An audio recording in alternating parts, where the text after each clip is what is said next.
గురుభ్యో నమః. సెప్టెంబర్ 17 విశ్వకర్మ జయంతి. విశ్వకర్మ జయంతి హిందూ ధర్మంలో అత్యంత ప్రాముఖ్యత కలిగిన పండుగల్లో ఇదొకటి. ఇది భగవాన్ విశ్వకర్మ అంకితమై ఉంటుంది. యంత్రాలు, సాధనలు, నిర్మాణ కళలకు ఆయన ఆదికర్తగా భావిస్తారు. ఈరోజు శిల్పకారులు, కర్మకారులు, ఇంజనీర్లు తమ పరికరాలను, యంత్రాలను, వృత్తి స్థలాలను పూజిస్తారు. దాంతో వారి పనిలో అభివృద్ధి, ఆర్థిక శ్రేయస్సును కలుగుతున్న నమ్మకం. విశ్వకర్మ పూజ గణనలు విశుద్ధ పంచాంగ సిద్ధాంత ప్రకారం జరపబడతాయి. ఈ పండుగ బెంగాలీ భాద్రపద మాసం చివరి రోజున జరపబడుతుంది. ఈ రోజున భాద్రపద సంక్రాంతి లేదా కన్యా సంక్రాంతి అంటారు, ఎందుకంటే సూర్యుడు కన్యా రాశిలో ప్రవేశిస్తాడు కాబట్టి. ఈ పుణ్య సందర్భంగా భగవాన్ విశ్వకర్మను పూజిస్తారు. విశ్వకర్మ పూజ ఎప్పుడు? వైదిక పంచాంగం ప్రకారం భాద్రపద మాసం కృష్ణపక్ష ఏకాదశి తేదీ. ప్రారంభం సెప్టెంబర్ 16 రాత్రి 12:21 ముగింపు సెప్టెంబర్ 17 రాత్రి 11:39. అందువల్ల పంచాంగం ప్రకారం సెప్టెంబర్ 17, 2025 విశ్వకర్మ పూజ నిర్వహించబడుతుంది. విశ్వకర్మ పూజ ప్రాముఖ్యత. భగవాన్ విశ్వకర్మను సమస్త యాంత్రిక స్థాపత్య కళలకు ఆదికర్తగా భావిస్తారు. ఆయన స్వర్గలోకం, ద్వారకా నగరం, ఇంద్రుడి వజ్రాయుధం వంటి ఎన్నో దివ్య నిర్మాణం సృష్టించారు.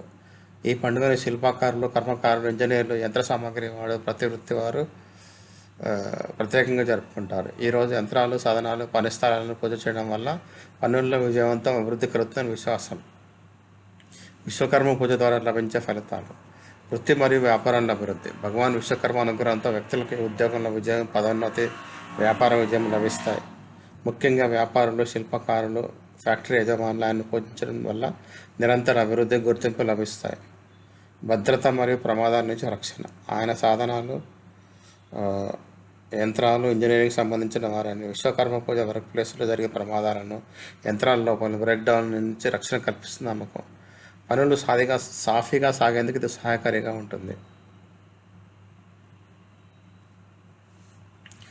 సృజనాత్మక మరియు ఆవిష్కరణ. దివ్య స్థాపత్యకారుడైన విశ్వకర్మ సృజనాత్మక ఆలోచనలు, కొత్త ఆవిష్కరణలు, డిజైన్లకు ప్రేరణిస్తారు. కళాకారులు, ఆర్కిటెక్టర్లు, ఇంజనీర్లు, డిజైనర్లు సృజనాత్మక శక్తి కేంద్రీకరణ పెరుగుతుంది. ఆర్థిక శ్రేయస్సు. విశ్వకర్మ పూజ వల్ల సంపద, శ్రేయస్సు, ఆర్థిక స్థిరత్వం లభిస్తాయి. ఈరోజు కొత్త ప్రాజెక్టులు ప్రారంభించడం, యంత్రాలు కొనుగోలు చేయడం వంటి వ్యాపార పెట్టుబడులు పెట్టడం వంటి శుభప్రదంగా భావిస్తారు. కార్యాలయంలో ఐక్యత మరియు సామరస్యం. ఆయన పూజ చేయడం వల్ల ఉద్యోగులకు, నియోజకుల మధ్య ఐక్యత, పరస్పర గౌరవం పెరుగుతుంది. వివాదాలు తగ్గి సానుకూలమైన మరియు ఉత్పాదక వాతావరణం ఏర్పడుతుంది. పరిపూర్ణత మరియు ఖచ్చితత్వం యొక్క ఆశీర్వాదం. భగవాన్ విశ్వకర్మ నైపుణ్యం మరియు శ్రేష్ఠత ప్రవర్తిక. ఆయన పూజ చేయడం వల్ల పనుల్లో పరిపూర్ణత, తప్పిదాలలో తొలగింపు, దీర్ఘకాలిక విజయవంతమైన ఫలితాలు లభిస్తాయి. ఆధ్యాత్మిక అభివృద్ధి మరియు దివ్య మార్గదర్శనం. భౌతిక లాభాలకు మించి విశ్వకర్మ పూజ వినయాన్ని, క్రమశిక్షణను, కృతజ్ఞతను పెంపొందిస్తుంది.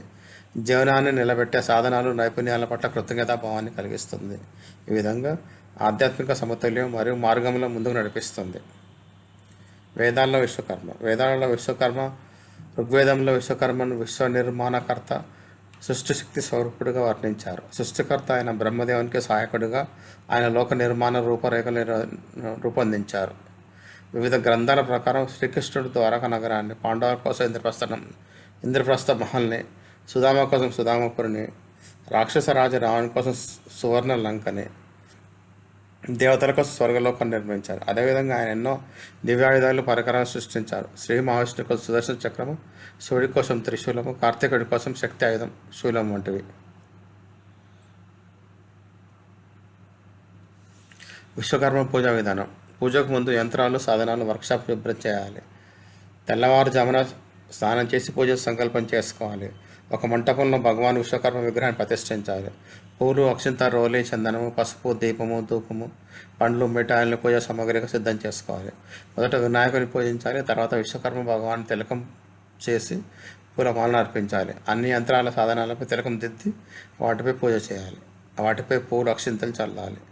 ఓం విశ్వకర్మైన నమః అని మంత్రాన్ని జపించాలి. చివరగా విశ్వకర్మ ఆరతి చేసి ప్రసాదం అర్పించాలి. పూజ అనంతరం ప్రసాదాన్ని పేదలకు దానం చేయాలి.